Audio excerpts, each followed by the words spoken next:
क्या आपने नोटिस किया है कि अब हमारा दिमाग पहले जैसा नहीं रहा?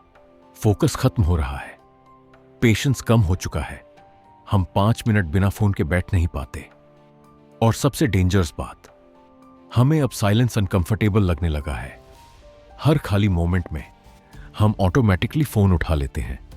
Reels, notifications, short dopamine hits, और धीरे धीरे हमारा ब्रेन इंस्टेंट प्लेजर का एडिक्ट बन चुका है।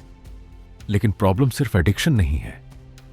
प्रॉब्लम यह है कि सोशल मीडिया धीरे धीरे हमारे सोचने का तरीका बदल रहा है, हमारी इमोशंस बदल रहा है, हमारी अटेंशन बदल रहा है, और शायद हमारी आइडेंटिटी भी।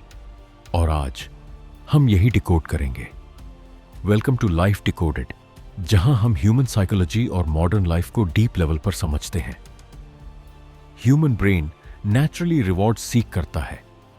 जब भी हमें कुछ एक्साइटिंग मिलता है, ब्रेन डोपामिन रिलीज करता है। यही केमिकल हमें अच्छा फील करवाता है। पहले डोपामाइन रियल अचीवमेंट से आता था, गोल्स कंप्लीट करने से, रिलेशनशिप से, नेचर से, लर्निंग से। लेकिन आज सोशल मीडिया ने डोपामाइन को इंस्टेंट बना दिया है।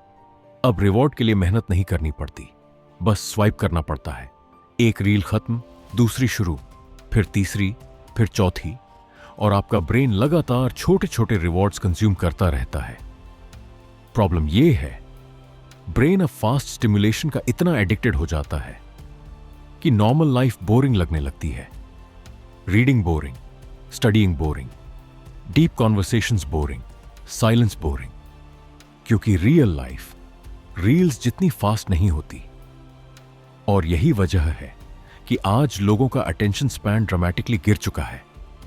हमारा ब्रेन अब स्लो चीजों को टॉलरेट नहीं कर पा रहा। अब नोटिस करो, सुबह उठते ही लोग सबसे पहले क्या करते हैं? Phone check. रात को सोने से पहले फोन, खाना खाते हुए फोन, ट्रैवल करते हुए फोन, इवन बाथरूम में भी फोन। और धीरे धीरे हम अकेले रहना भूल चुके हैं, क्योंकि साइलेंस आते ही थॉट्स आने लगते हैं, और थॉट्स अनकंफर्टेबल लगते हैं।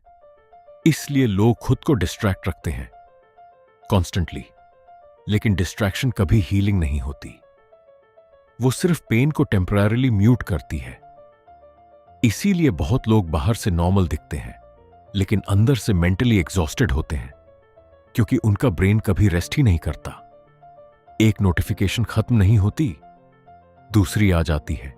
एक वीडियो खत्म नहीं होती, दूसरी शुरू हो जाती है, और ब्रेन लगातार ओवर स्टिमुलेटेड रहता है।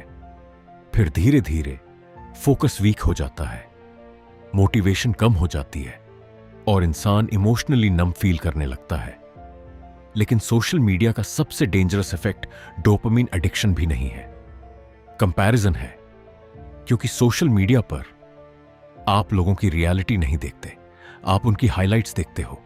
Best moments, best photos, best achievements, और आपका ब्रेन अनअवेयरली कंपैरिजन शुरू कर देता है। उसकी लाइफ बेटर है, वो मुझसे ज्यादा सक्सेसफुल है, मैं पीछे रह गया। और धीरे धीरे आप अपनी लाइफ को दूसरों की एडिटेड रियलिटी से कंपेयर करने लगते हो। साइकोलॉजी में इसे सोशल कंपैरिजन थ्योरी कहा जाता है। ह्यूमन ब्रेन नेचुरली खुद को दूसरों से कंपेयर करता है, लेकिन पहले कंपैरिजन लिमिटेड था। अब इंटरनेट की वजह से आप पूरी दुनिया से कंपेयर कर रहे हो, और यही कंपैरिजन धीरे धीरे एंजाइटी क्रिएट करता है, सेल्फ वर्थ कम करता है, कॉन्फिडेंस डिस्ट्रॉय करता है, डिससैटिस्फैक्शन बढ़ाता है। इसीलिए आज बहुत लोग सक्सेसफुल होने के बावजूद हैप्पी नहीं है, क्योंकि उनका ब्रेन हमेशा किसी बेटर लाइफ को देख रहा है। और जब इंसान कॉन्स्टेंटली कंपेयर करता है, तो प्रेजेंट मोमेंट कभी इनफ फील नहीं होता। तो क्या सॉल्यूशन है? फोन डिलीट करना? सोशल मीडिया छोड़ देना? जरूरी नहीं। प्रॉब्लम टेक्नोलॉजी नहीं है, प्रॉब्लम अनकॉन्शियस यूसेज है। आपको अपने ब्रेन को फिर से स्लो लाइफ टॉलरेट करना सिखाना होगा। थोड़ी साइलेंस, थोड़ी बोर्डम, थोड़ा डिस्कनेक्ट। क्योंकि बोर्डम एक्चुअली डेंजरस नहीं होता। बोर्डम के बाद ही क्रिएटिविटी आती है, क्लैरिटी आती है, सेल्फ अवेयरनेस आती है। Start small. सुबह उठते ही फोन मत उठाओ।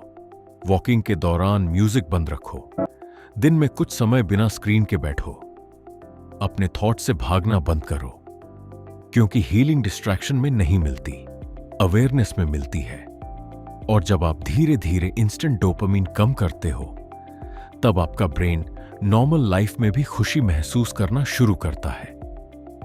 हो सकता है इस समय आपका माइंड कंप्लीटली एग्जॉस्टेड हो सकता है आप इंटरनली डिस्कनेक्टेड फील करते हो, लेकिन याद रखो, आपका ब्रेन ब्रोकन नहीं है, बस ओवर स्टिमुलेटेड है।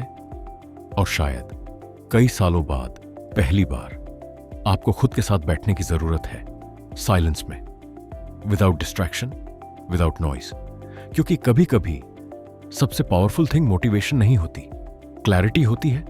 और क्लैरिटी तभी आती है जब नॉइज कम हो जाता है। And that is your life decoded. अगर ये वीडियो आपको रिलेटेबल लगा हो तो सब्सक्राइब कीजिए लाइफ डिकोडेड को। हम ऐसे ही साइकोलॉजी और मॉडर्न लाइफ को डीप लेवल पर डिकोड करते रहेंगे।